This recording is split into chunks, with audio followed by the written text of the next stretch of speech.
Good morning, students. Today we will start our second chapter, that is sensitivity towards others.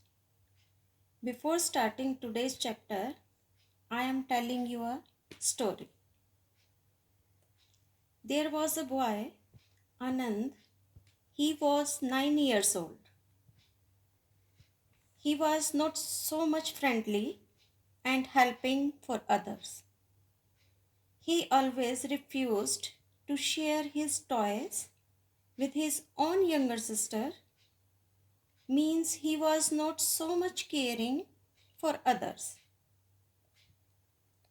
One day, Anand's mother saw that Anand is making a painting.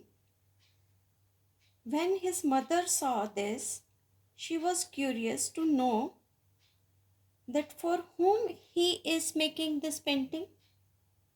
When she asked,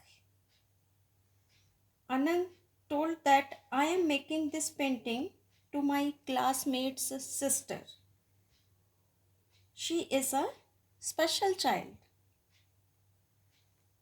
Not even me, but whole of my class is busy in making cards, paper chains, masks, caps, paintings. This statement is given by Anand. He said that all will give these things to her on her 5th birthday. The little girl is unable to walk properly. She cannot speak or hear.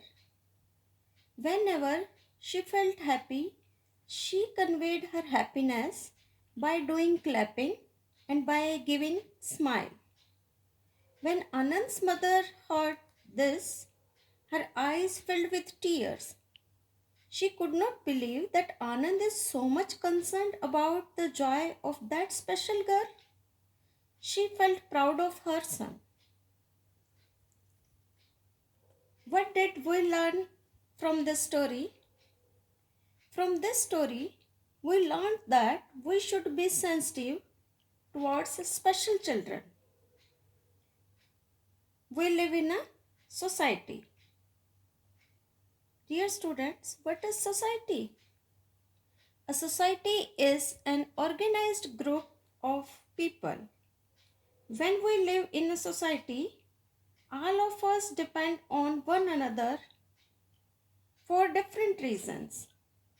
If we look around, we will find that most of the people are sensitive to the needs of the others.